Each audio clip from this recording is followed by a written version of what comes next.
Hello and जय Hind, welcome back to your own channel sir Tarun Pani exclusive channel और ICSC board student. Yes my dear rising stars, आपने कहा और मैंने आपके लिए ये चैप्टर भी बना दिया। तो आज बारी है आपके रिक्वेस्ट पर ये chapter composition and structure of atmosphere. तो जब हम बात करते हैं एटमॉस्फेयर की, मतलब एयर के स्फीयर की, मतलब वो ब्लैंकेट ऑफ एयर जो हमारी अर्थ के चारों तरफ है, बस उसी को कहते हैं एटमॉस्फेयर। तो अगर एटमॉस्फेयर ना होता तो क्या अर्थ में लाइफ होती? जवाब है एब्सोल्युटली नॉट पॉसिबल। हां, जैसे मून में आप देखिए चारों तरफ क्या है, सिर्फ रॉक रॉक, क्रेटर्स और रॉक। वहां लाइफ इसीलिए पॉसिबल नहीं है। तो एटमॉस्फेयर हमारी अर्थ को एयर देता है, और हमारी अर्थ में अगर सन की लाइट पहुंच रही है और एटमॉस्फेयर अगर ना होता तो वो डायरेक्ट लाइट जहां पड़ती वहां वेरी वेरी हाई टेम्परेचर होता, और अगर जहां लाइट नहीं पहुंचती वहां बहुत कोल्ड होता। तो हमारी अर्थ को जो सन से मिलने वाली अल्ट्रावायलेट रेज है, जो कि स्किन बर्न्स और कैंसर भी कॉज करती है, उस हार्मफुल रेज से बचाता है, और इंफ्रारेड रेज से भी बचाता है। और क्या करता है एटमॉस्फेयर? अगर एटमॉस्फेयर नहीं होता तो शायद ऑक्सीजन नहीं होती, नाइट्रोजन नहीं होती, और वो जो वाटर साइकिल आप देख रहे हैं शायद बिना एटमॉस्फेयर के वो भी ना होता। तो एटमॉस्फेयर बहुत कमाल और बहुत एसेंशियल है हमारे पूरे अर्थ के लिए, पूरे ग्लोब के लिए। तो एटमॉस्फेयर बना किससे? बात करते हैं एटमॉस्फेयर के कॉम्पोजिशन की। तो एटमॉस्फेयर बना है सबसे मेजरली 78% कॉम्पोजिशन है नाइट्रोजन का। आप कहेंगे सर नाइट्रोजन का तो कोई काम ही नहीं है, क्या फायदा है इस 78% का?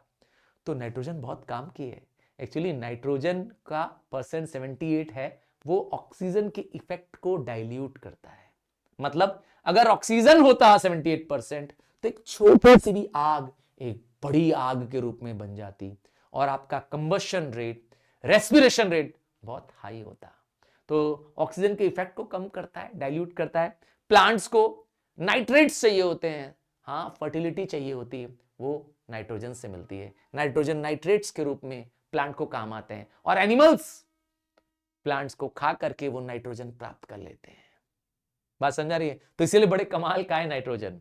और ऑक्सीजन, आप बिना ऑक्सीजन के तो जी भी नहीं पाएंगे, एक पल के लिए भी नहीं जी पाएंगे। तो ये ऑक्सीजन जो ब्रीदिंग के लिए चाहिए वो मिल रहा है, और ऑक्सीजन एक सपोर्टर ऑफ कंबशन है। चीजें जलती क्यों है? क्योंकि ऑक्सीजन के प्रेजेंस में है।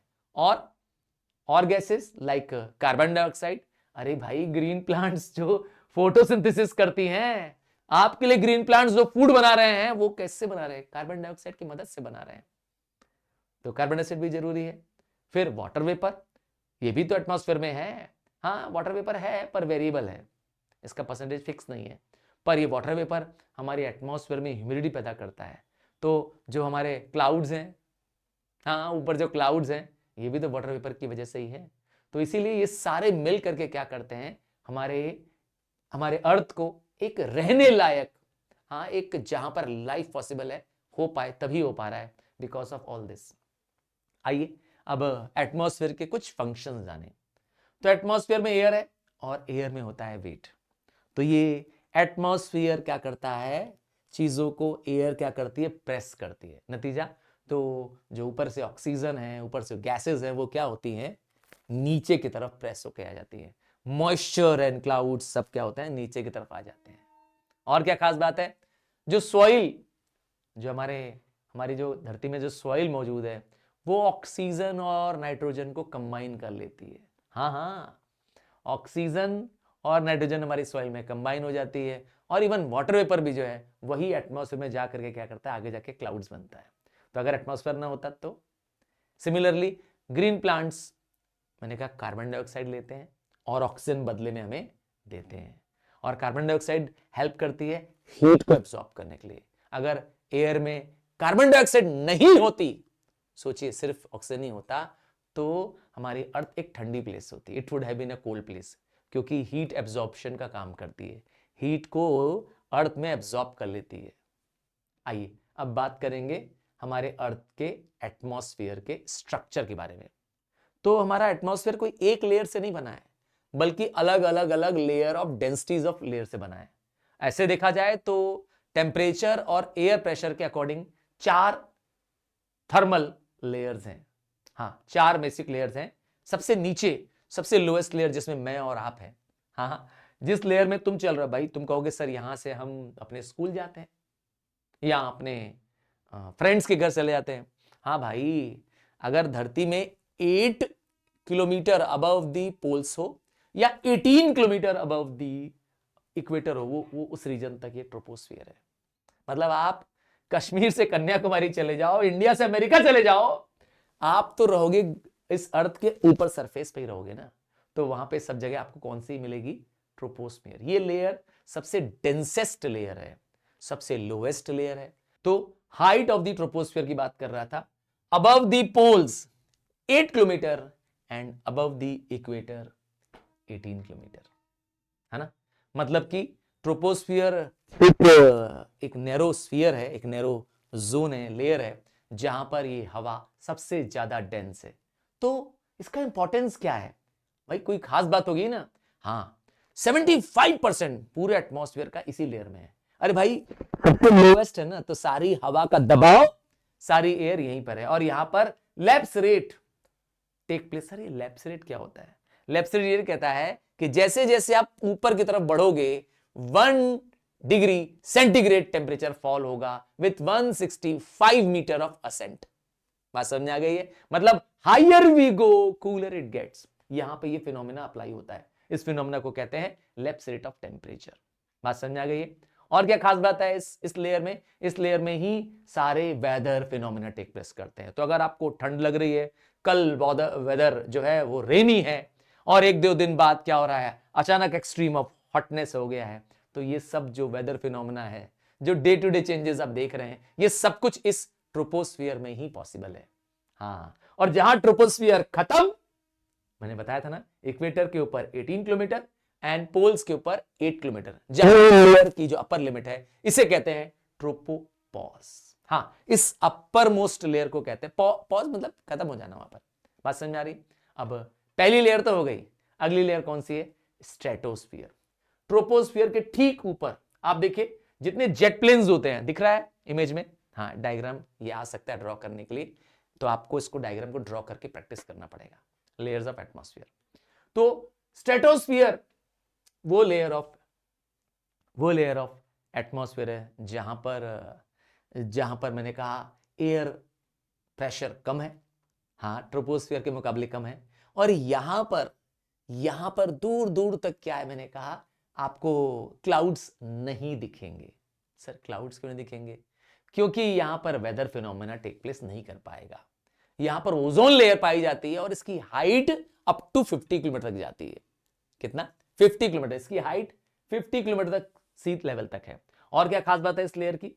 इस लेयर के अंदर पाया जाता है ओजोन लेयर, जो कि हमारी अर्थ में अल्ट्रावायलेट रेज, यूवी रेज जिसे बोलते हैं ना, वो नहीं पहुंचने देता है। अल्ट्रावायलेट रेज सूरज से निकलने वाली रेज होती हैं जो कि हार्मफुल होती हैं, स्किन बर्न्स कॉज कर सकती हैं, एंड इवन कैंसर्स कॉज कर सकती हैं। तो उसको बचाता है ओजोन। हाँ, ऑक्सीजन का एक टाइप है ओजोन, O3 इसे कहते हैं।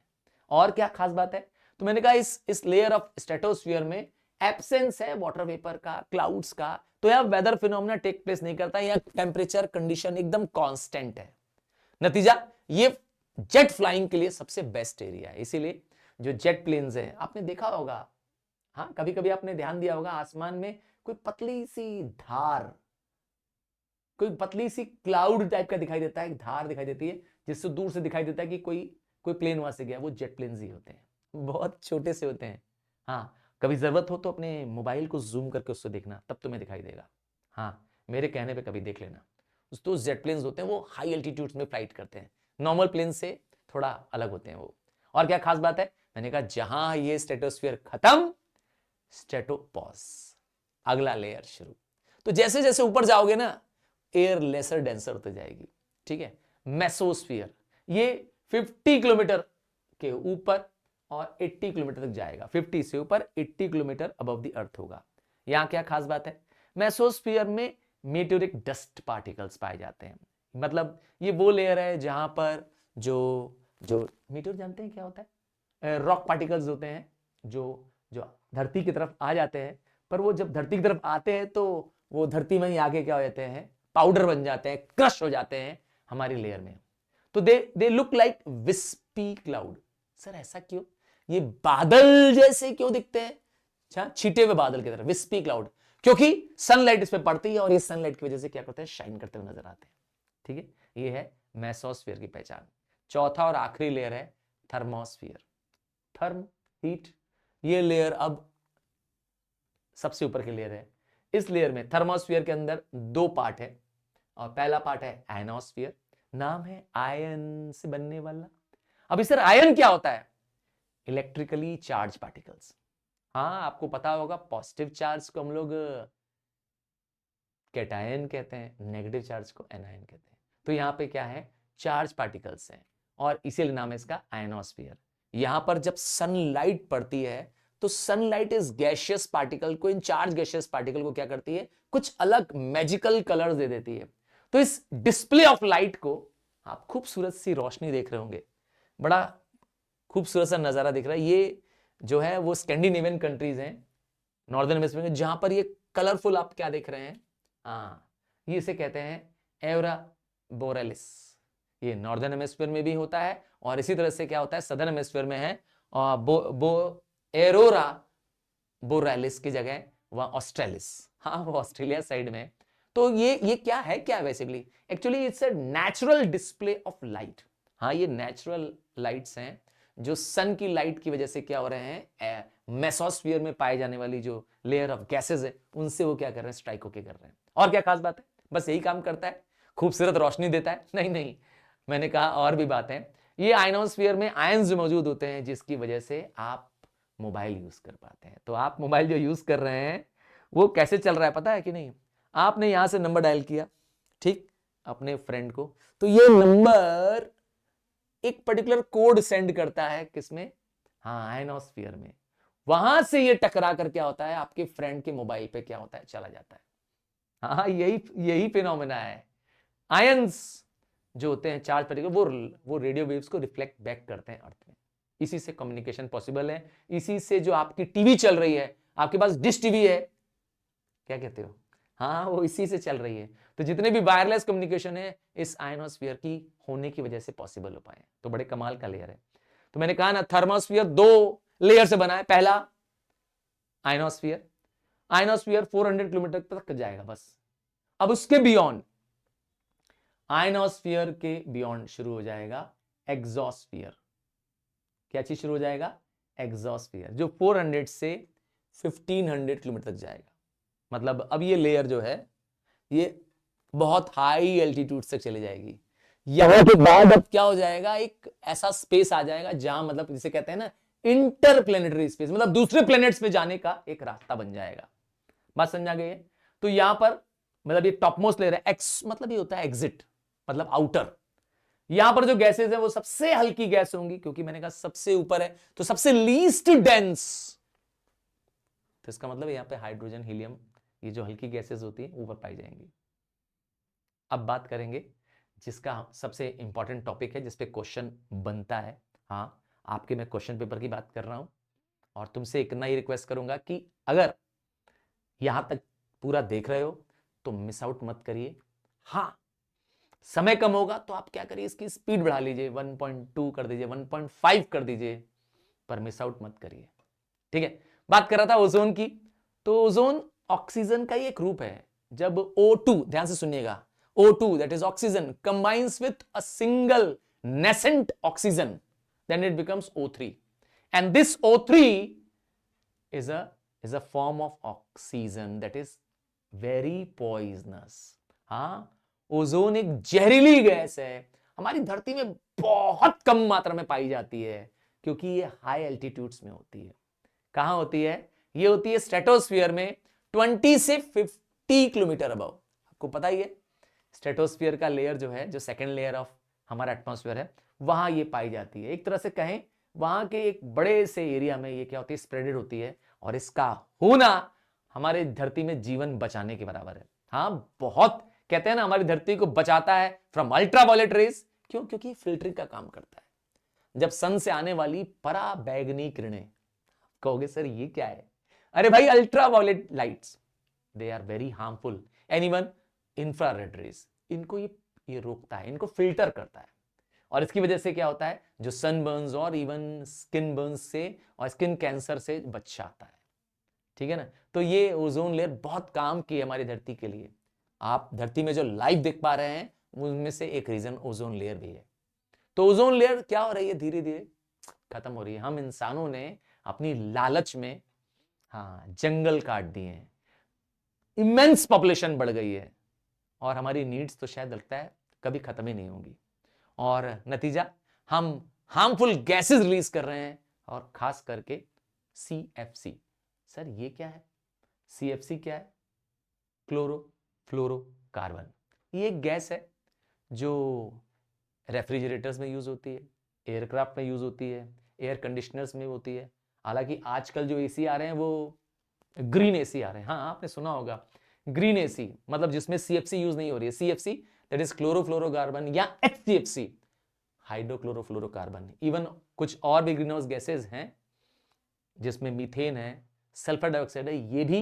ये भी क्या करती है, ओजोन में होल कर देती है। आप देखिए कितना बड़ा सा रीजन है ये अंटार्कटिका रीजन का, जहां से दिख रहा है कि ओजोन होल चुका है।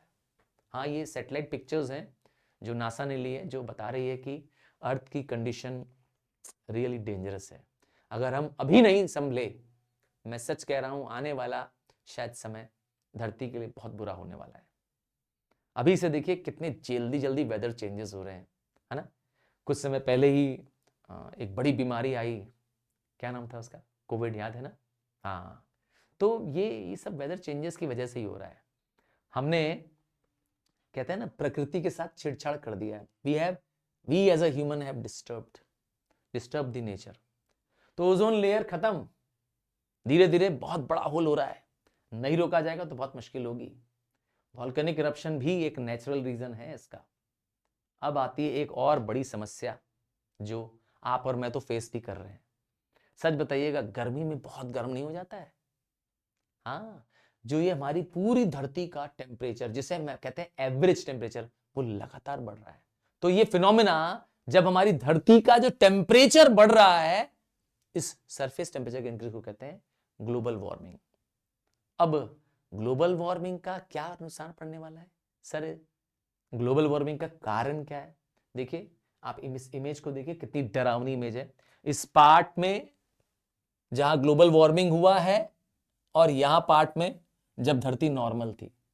अब आप इमेज कर सकते हैं कि आप यहां रहना चाहते हैं कि यहां रहना चाहते हैं।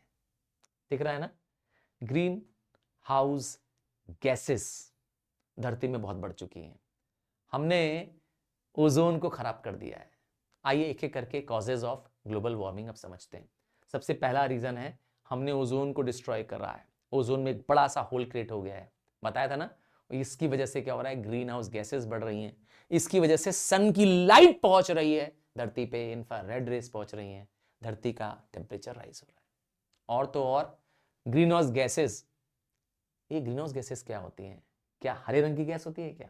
देखिए, ग्रीन हाउस एक प्लेस होती है, एक ग्लास का एक प्लेस होता है जहां पर सनलाइट एंटर करती है, ठीक, पर इस सनलाइट अंदर जाकर के क्या होती है, ट्रैप हो जाती है, बाहर निकल नहीं पाती है।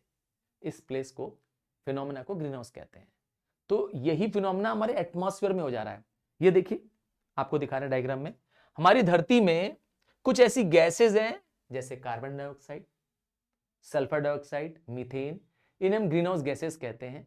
ये गैस क्या करती है, तो एब्जॉर्ब कर लेती है और बाहर क्या करती है, एटमॉस्फेयर के बाहर नहीं जाने देती है। क्या मैं कहना चाहता हूं, हमारे इस अर्थ के एटमॉस्फेयर के लेयर के बाहर गैस का निकलना जरूरी है। अगर सनलाइट आई है तो अब उसको बाहर भी तो निकलना चाहिए। मतलब इंसोलेशन के बाद सन का जो हीट रेज हमने एब्जॉर्ब किया, इसके बाद इसको धरती से रिलीज भी होना चाहिए ना, पर ये ट्रैप हो जा रहा है अंदर ही। हमारे एटमॉस्फेयर के क्या हो रहा है, ये हीट कैद हो जा रही है। बस इसी को कहते हैं ग्रीन हाउस इफेक्ट, है ना। मतलब कि एनर्जी ट्रैप हो जा रही है, एनर्जी का बैलेंस बिगड़ रहा है, अर्थात इंटरनल अर्थ का टेम्परेचर अब राइज हो रहा है। ये अच्छा नहीं है। और क्या रीजन है? और क्या रीजन है ग्लोबल वार्मिंग का? सबसे बड़ा रीजन है, मैंने कहा, डिफॉरेस्टेशन।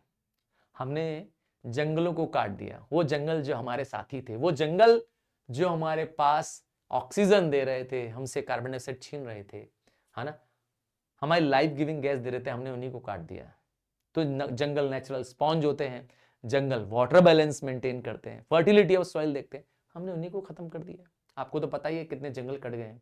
नतीजा, कार्बन डाइऑक्साइड तो बढ़ेगी बढ़ेगी, कार्बन डाइऑक्साइड बढ़ेगी तो ग्रीन हाउस गैस है, कार्बन डाइऑक्साइड, ग्लोबल वार्मिंग तो होगा ही होगा।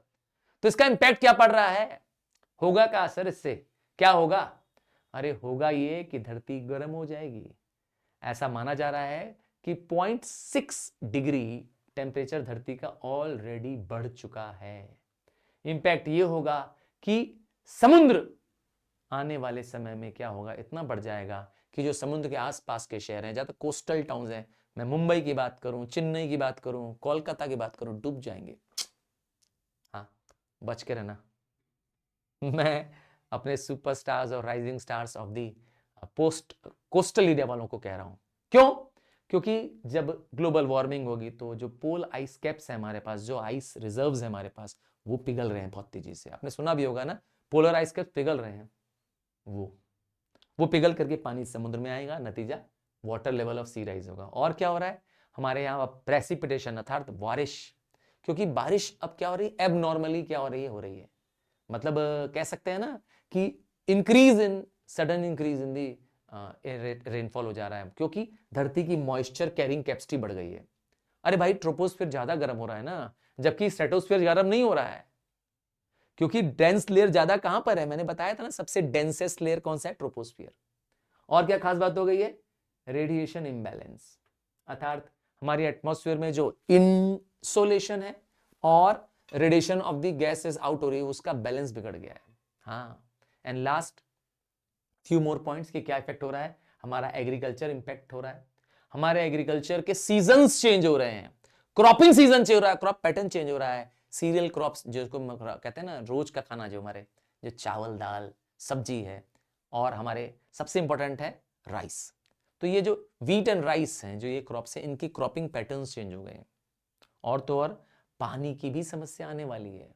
आने वाले दिनों में ऐसा बिलीव्ड है कि पानी का क्राइसिस होने लगेगा, और शायद ऐसा माना जाता है कि थर्ड वर्ल्ड वॉर शायद पानी के लिए होगा। हाँ, सच कह रहा हूं। And last but not the least, इस ग्लोबल वार्मिंग की वजह से जो हमारे एनवायरनमेंट में मॉइस्चर ज़्यादा होने की वजह से, टेम्परेचर हाई होने की वजह, ये जो ब्रीडिंग ऑफ दी मॉस्किटोज हैं, इनका चांसेस बढ़ गए हैं। अर्थात अब पॉसिबिलिटी है कि फिर एक कोई महामारी आ जाए, मलेरिया या कोई ऐसी इन्फ्लुएंजा बीमारी आ जाए जो कि मॉस्किटो ड्रिवन हो, क्योंकि बीमारियां अचानक आ रही हैं और बड़ा नुकसान कर रही हैं। आपने तो ये फिनोमेना देखा ही था, कोविड के टाइम पे देखा ही था। तो it is all because of the global warming. तो मैं यकीन के साथ कह सकता हूं कि अगर आपने लेट ज्वाइन किया है, हाँ मैं तुमसे कह रहा हूं, या वीडियो स्किप करके देखा है, तो एक काम मेरे लिए कर सकते हो सिर्फ, और ये करना है, ये वीडियो अपने आप को शेयर कर दो। हाँ, अपने आप को शेयर कर दो, अपने मदर फादर को चाहो तो शेयर कर दो, इसलिए ताकि जब दोबारा देखें, यही देखें।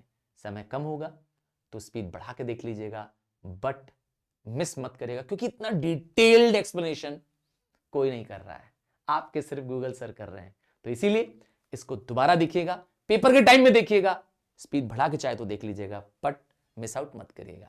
सो I request only one thing कि कमेंट करिए, मुझे बताइए कि आपको अब नेक्स्ट चैप्टर्स क्या चाहिए। और ये सारे नोट्स जो आप स्क्रीन पे देख रहे हैं, ये सब हमारे वेबसाइट sirtarunrupani.com पे अवेलेबल है। और आपसे रिक्वेस्ट करूंगा कि अगर आपने हमारा इंस्टाग्राम नहीं, क्या बोलते हैं उसको, टेलीग्राम, हाँ, आपने हमारा टेलीग्राम चैनल ज्वाइन नहीं किया तो उसको प्लीज ज्वाइन कर लीजिएगा। वहां पे हमारे नोट्स अवेलेबल है, ये सारे नोट्स अवेलेबल रहेंगे और वहां से आके नोट ले सकते हैं।